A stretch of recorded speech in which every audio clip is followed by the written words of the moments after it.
Atlantic City gave America the boardwalk. It gave America the Miss America pageant. It gave America the street names on the Monopoly board. And then, slowly, it gave most of that away too. Today, we're talking about why nobody wants to stay in Atlantic City anymore. Part 1. What Atlantic City actually was.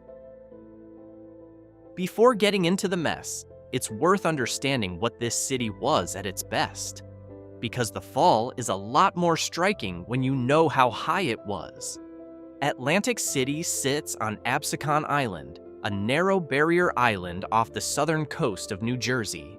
It was incorporated in 1854, the same year a rail line connecting it to Philadelphia opened. The railroad was the original engine. Before it existed, the island had almost nothing on it. After it opened, the city started filling up fast.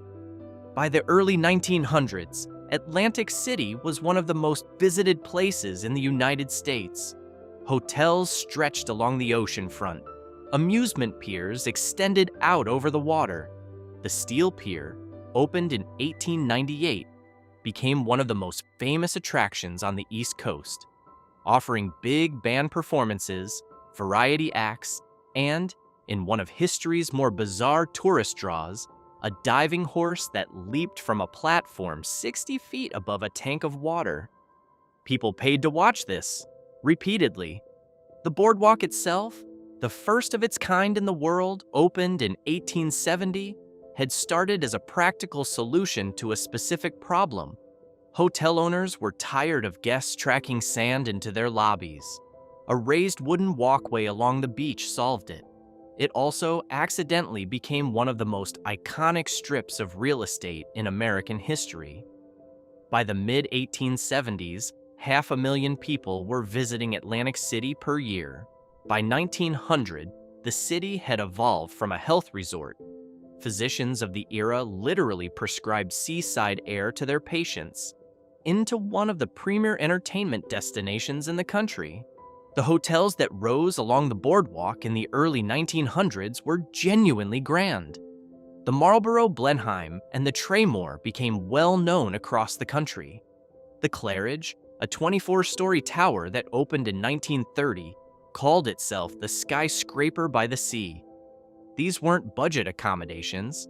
Atlantic City was drawing people with real money, people who wanted to see and be seen, and people who simply wanted to stand at the edge of the Atlantic and feel, briefly, like they'd escaped something. By the 1920s, Atlantic City was nicknamed the world's playground. During Prohibition, that nickname had a specific and winking meaning. The city largely ignored federal alcohol restrictions. Bars operated openly. Gambling ran in back rooms. It was the kind of place where the rules that applied everywhere else somehow didn't quite apply here, and people found that enormously appealing. In the summer of its golden decade, Atlantic City drew an estimated 16 million visitors a year. That figure is worth sitting with for a moment. 16 million people to a barrier island in New Jersey, in a country a quarter of the size it is today. The Miss America pageant launched there in September 1921, a local business strategy to extend the tourist season past Labor Day that turned into a national institution. The New York Times wrote in 1929 that the boardwalk was a magnificent proof of America's newly found wealth and leisure. Monopoly, first marketed in 1935, took every street name directly from Atlantic City. Park Place, Boardwalk, Marvin Gardens, or technically Marvin Gardens, since the game famously misspelled the name. Atlantic City was so embedded in American culture that a board game built its entire geography around the city's real estate. The city even had the world's first structure called an airport, Bader Field, opened in 1910. Firsts were a common theme. Atlantic City in its prime didn't just participate in American popular culture, it generated it. Part 2. The long slide before the casinos. The decline didn't start with casino closings or corruption scandals. It started much earlier, with a combination of forces that Atlantic City's leadership either couldn't see coming or chose to ignore. After World War II, during which the Army used the city's hotels as barracks and training facilities, which clamped down on the vice that had made the place famous, Atlantic City tried to go back to business as usual.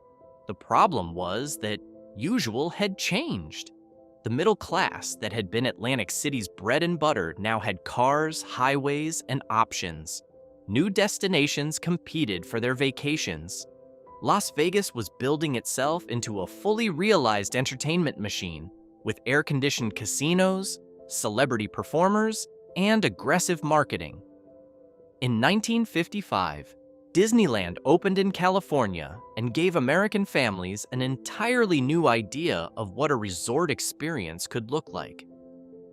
Atlantic City had the ocean, it had the boardwalk, but it had aging infrastructure, a city government with deep habits of corruption. The great hotels stopped being grand and started being run down. The amusement piers aged out of fashion. By 1960, the population had dropped below 50,000. It kept falling through every census for the next 4 decades. One local joked in the early 1970s that you could roll a bowling ball down the boardwalk without hitting a single person. The once packed streets had turned into something closer to a long, weathered hallway with the lights off at one end. The grand hotels were deteriorating, storefronts closed.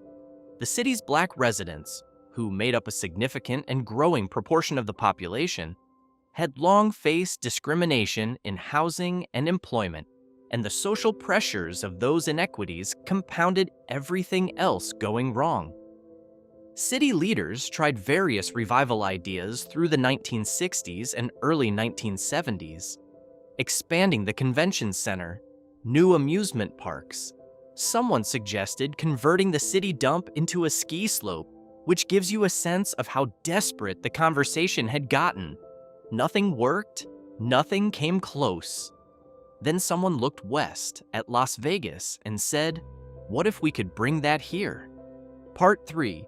The Casino Gamble.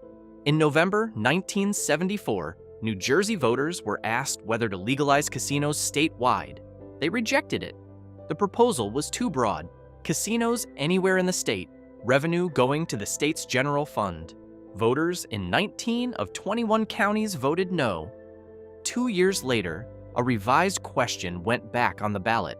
This time, casinos would be restricted exclusively to Atlantic City, and tax revenue would go toward programs for senior citizens and the disabled. It passed narrowly. About 1.5 million votes in favor, 1.14 million against. On May 26, 1978, Resorts International opened its doors on the boardwalk, becoming the first legal casino outside Nevada in the United States. Thousands of people flooded in. The early lines were extraordinary. People waited hours to get inside. The narrative in the press was triumphant. Atlantic City was back. Gambling would do what nothing else had managed. For a while, it seemed to be working. Through the late 1970s and most of the 1980s, casino revenue poured in. More casinos opened, celebrities and high rollers arrived.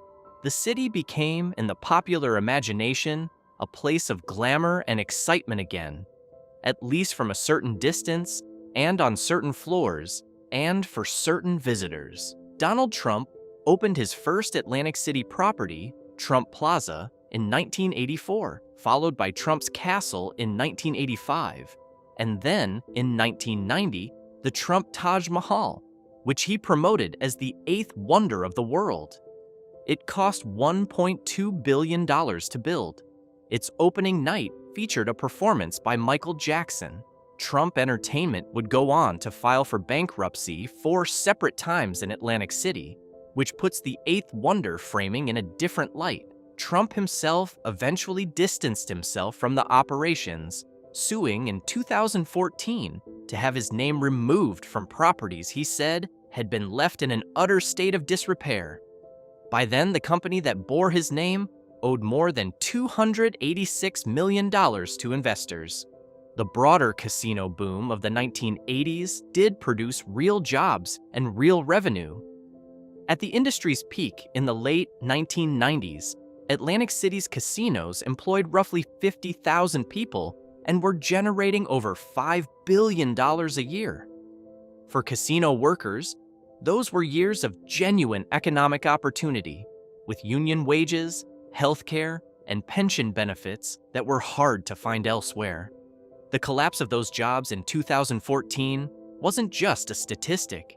It was the end of something people had built their lives around. But even as the casino floors filled up, the rest of Atlantic City wasn't recovering the way the boosters had promised. 10 years after Resorts International opened, Atlantic City had a dozen massive casinos and had lost 20% of its population and housing stock. It had no supermarket and no functioning grocery store for its residents. In the decade the casinos arrived, 400 businesses closed, including 250 restaurants. Atlantic Avenue, the city's main commercial street, turned into a stretch of check-cashing outlets, empty storefronts, and fast food counters. In 1986, a local retailer named Murray Raffel put it plainly. People look at Atlantic City and say, it was once a slum. Now, it is a slum with casinos. The casino model created jobs inside the buildings, but it also absorbed the spending that used to circulate through local shops, restaurants, and entertainment venues. Visitors flew in, gambled, ate inside the casino, slept inside the casino, and left. The city as a community, its neighborhoods, its streets, saw almost none of that money. A 1999 National Gambling Impact Study found that hundreds of independent restaurants and bars had closed following gambling's legalization. The Asbury Park Press noted in 2003 that many of the same merchants on Atlantic Avenue who had championed the arrival of casinos had eventually gone out of business because of them. Turning a city into a company town works fine until the company stops caring about the town. When pollsters asked Atlantic City residents in 1985 whether they would vote for gambling again if given a second chance, the majority said no. The following year, Money magazine named Atlantic City the worst place to live in America. Part 4. The 1990s Peak and Everything After. Casino revenue peaked in 1998 at approximately $5.2 billion. That number matters because everything from that point forward is a story of decline measured against it. Atlantic City had been, for roughly 2 decades, the only legal gambling destination on the entire East Coast outside of Nevada. That monopoly drove its revenues and, ironically, made its leadership complacent. As long as the money kept coming in, there was limited pressure to fix the city's underlying problems. The corruption in local government, the poverty, the decaying infrastructure beyond the casino strip. There was always another weekend's worth of gamblers arriving by bus from Philadelphia to paper over the cracks. Then the monopoly ended. Pennsylvania legalized slot machines in 2004 and table games shortly after. Maryland, New York, Delaware, and other nearby states followed. More than 40 rival casinos opened in those surrounding states over the next decade. Each new property that opened closer to home was another reason for a mid-Atlantic gambler not to make the trip to the Jersey Shore. The East Coast had more than enough demand for legal gambling. The problem was that Atlantic City no longer had a lock on the supply. Casino revenue fell steadily through the 2000s. The Great Recession hit in 2008 and cut casino crowds further. Superstorm Sandy made landfall near Atlantic City on October the 29th, 2012, devastating the boardwalk, flooding casino floors, and forcing extended closures at a moment when the industry could least afford disruption. The following year, New Jersey launched legal online gambling, which helped some casino operators, but further undermined the argument that anyone needed to physically travel to Atlantic City to place a bet. Then 2014 happened. In a single calendar year, 4 of Atlantic City's 12 casinos closed. The Atlantic Club in January, the Showboat in August, Trump Plaza in September. The Revel, a $2.4 billion hotel and casino that had opened in April 2012 and declared bankruptcy twice before its second birthday, in September as well. Nearly 8,000 workers lost their jobs. The city's casino revenue had fallen to $2.9 billion, roughly half of what it had been at peak. 2/3 of Atlantic City's tax base had evaporated since 2010. The U.S. Bureau of Labor Statistics reported that Atlantic City's metropolitan area had lost more jobs in the previous 12 months than any other metro area in the nation. The Revel story deserves a moment because it captures the particular insanity of Atlantic City in decline. The building opened at a cost of $2.4 billion, the most expensive construction project in New Jersey history at the time. It went bankrupt before it was 2 years old. A sale to a Canadian company for $110 million was arranged, then collapsed. A second buyer paid $95.4 million. That sale also unraveled. The building sat vacant for years, the tallest structure in Atlantic City, a 47-story monument to extraordinary miscalculation. A $2.4 billion investment that sold in bankruptcy for $95 million. That's not just a loss, that's a category error. The Trump Taj Mahal, which had gone through 4 bankruptcies over its history, finally closed for good on October 10, 2016. Carl Icahn, who had acquired the property, posted a statement that read in part, "Today is a sad day for Atlantic City. Despite our best efforts, which included losing almost $350 million over just a few short years, we were unable to save the Taj Mahal." It eventually reopened under different ownership as a Hard Rock hotel and casino in 2018. By 2016, the city's finances were in such disarray that the state of New Jersey stepped in with a takeover plan that gave state officials sweeping authority over Atlantic City's government, the ability to sell city assets, override city council decisions, and effectively run municipal operations. The city mayor at the time called it fascism. The state said it was the only option left. Part 5. What the numbers actually say. Strip away the narrative and just look at what the numbers show. Atlantic City's population today sits at around 38,600. That's down from a peak of roughly 66,000 in 1930 and down from more than 50,000 as recently as 1980. The poverty rate stands at approximately 32%. More than half of Atlantic City's children under 18 live below the poverty line. Median household income is around $41,000. Lower than Camden, which has long been considered one of New Jersey's most troubled cities. 1 out of every 6 jobs in Atlantic City was lost between 2010 and 2016 alone. The crime rate, according to Neighborhood Scout data, is 79 incidents per 1,000 residents. 1 in 13 residents is a victim of violent or property crime in a given year. Within New Jersey, more than 99% of communities have a lower crime rate than Atlantic City. 5 of the 9 most recent Atlantic City mayors have been convicted of some form of corruption. That's not a streak of bad luck.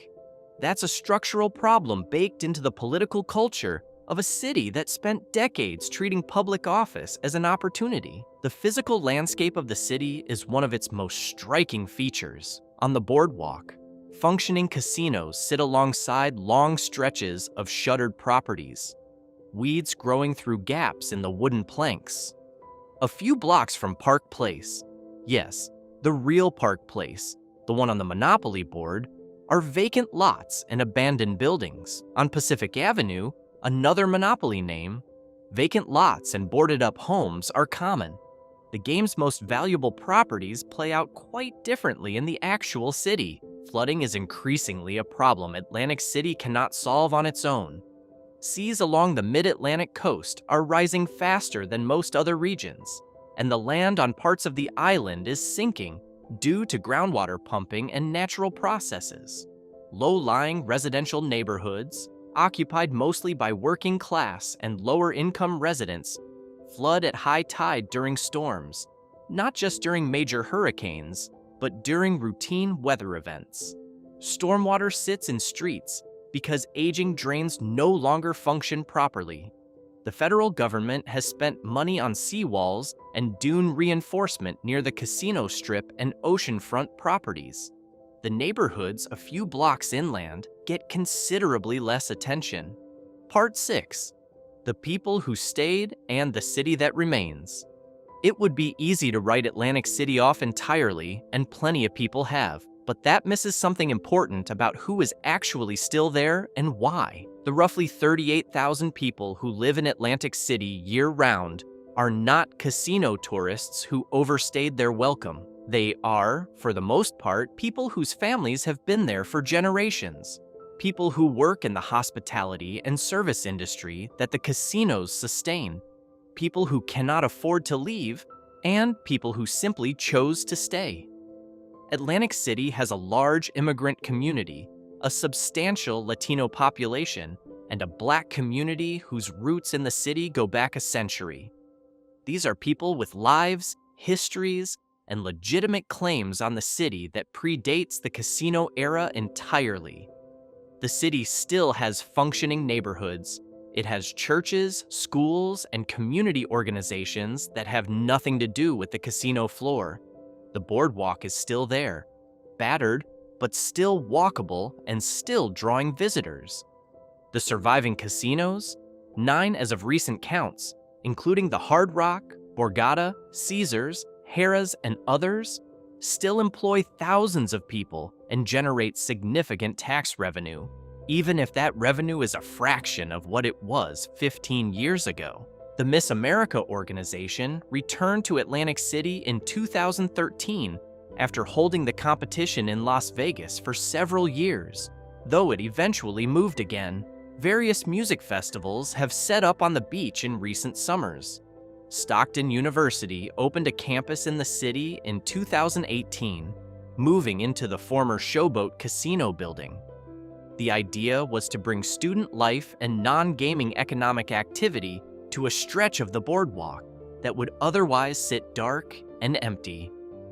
Whether any of this adds up to a genuine path forward or just a slower version of the same decline is something Atlantic City's residents, politicians, and observers have been arguing about, sometimes bitterly, for a long time. Part 7. The monopoly problem. There's an obvious irony in the fact that the most famous thing Atlantic City ever produced was a board game about the ruthless accumulation of property. Monopoly's street names came directly from Atlantic City.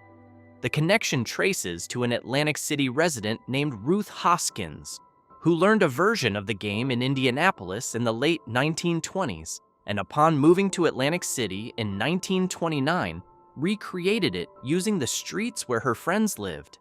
Those names eventually made their way, through several hands and a complicated history of disputed credit, into the version that Parker Brothers acquired and published in 1935. One note of historical accuracy, Marvin Gardens in the game, is a misspelling of Marvin Gardens, a real neighborhood whose name combines the towns of Margate City and Ventnor City. Hasbro, the game's current owner, issued an apology for the error in the 1990s. The misspelling has been in the game for 90 years and shows no sign of being corrected. The game became one of the best-selling board games in history. It has been played by an estimated 1 billion people across more than 100 countries. Atlantic City's street grid is, in a sense, more famous globally as a game board than as an actual place. Walk those streets today, and the irony gets heavier. Baltic Avenue, the cheapest property on the Monopoly board, runs through a neighborhood that has seen disinvestment and abandonment for decades. Pacific Avenue, one of the premium yellow properties in the game, is lined with vacant buildings and empty lots in real life. Boardwalk, the most expensive square on the board, runs past empty storefronts and stretches where the wooden planks need replacing. The city embraces the monopoly connection. There are plaques and markers around the city acknowledging the game's geography. When the game's 80th anniversary was celebrated in 2015, Atlantic City's mayor at the time said, "The concepts of capitalism, money, buying up properties, raising the rent, buying out your competition kind of remain today too. I couldn't think of a game that's more relevant for Atlantic City than Monopoly." It's a funny line. It's also kind of devastating. Part 8, What Went Wrong, and Who Decided? Atlantic City's story is not simply about bad luck or forces beyond anyone's control. Some of what happened was structural. The end of a monopoly on East Coast gambling, competition from other states, the changing habits of American tourists. Those things would have hurt Atlantic City regardless of how well the city was managed. But Atlantic City was not well managed. It was run for decades by political machines that treated public resources as private opportunities. The corruption wasn't occasional, it was embedded in how the city functioned. Tax revenues that should have rebuilt neighborhoods and strengthened schools instead cycled through contracts, favors, and the pockets of people in a position to extract them. The state repeatedly intervened, launched oversight programs, appointed commissions, and produced reports.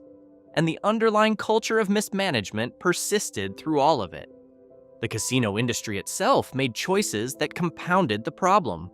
Instead of building a resort destination that integrated into the city, the casinos built self-contained fortresses. The city outside was irrelevant to the casino's business model. That was fine for the casino operators. It was catastrophic for Atlantic City. The casinos also made a critical geographic mistake. Las Vegas, for all of its problems, diversified over time. Las Vegas became a destination for people who didn't gamble at all or barely gambled. Atlantic City did not make that pivot. It remained, stubbornly and fatally, a place defined almost entirely by gambling. When the gambling competition intensified, there was nothing else to fall back on. More than 40 casinos opened in surrounding states between the early 2000s and 2014. Atlantic City had no meaningful answer to that, beyond hoping its brand still meant something to people who could now gamble closer to home. It didn't mean enough. Nelson Johnson, whose book Boardwalk Empire chronicled Atlantic City's history, described the city as one that had been dedicated to the fast buck from nearly its beginning, governed by people who treated the city as a resource to extract from rather than a community to build. The HBO series based on his book made the Prohibition-era version of that story famous. But the pattern it depicted never really stopped. It just changed its clothes with each new era. Atlantic City is not gone. It has not closed. It still has its boardwalk, its ocean, its casinos, and nearly 40,000 people who call it home. The sun still rises over the same Atlantic that made the place worth visiting 150 years ago. And on a clear day in summer, it's still genuinely beautiful. But the gap between what Atlantic City was and what it is now is one of the most striking case studies in American urban history. A city that had everything going for it: location, brand recognition, a monopoly on legal East Coast gambling, and decades of revenue, and still ended up with 2/3 of its tax base gone, half its children in poverty, and a state government running its affairs. At some point, that stops being bad luck and starts being a pattern. The people who stayed, the year-round residents, the hotel workers, the families in the neighborhoods a few blocks from the boardwalk who've never set foot in a casino, are the part of this story that gets the least attention. The casino drama is compelling, the corruption is colorful, the financial collapses are dramatic.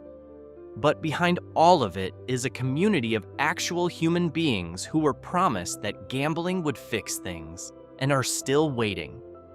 Former Mayor Jim Whelan told the press at one point that the lesson of Atlantic City is that gambling, or any single form of economic development, in and of itself is not a cure for social problems. He wasn't wrong. The city bet its entire future on one industry. That industry became its identity, and when the industry contracted, there wasn't much left underneath it to hold things together. That's the real story. That's why nobody wants to stay in Atlantic City anymore. If this is the kind of history you want to keep exploring, hit like and subscribe. There's a lot more of it out there.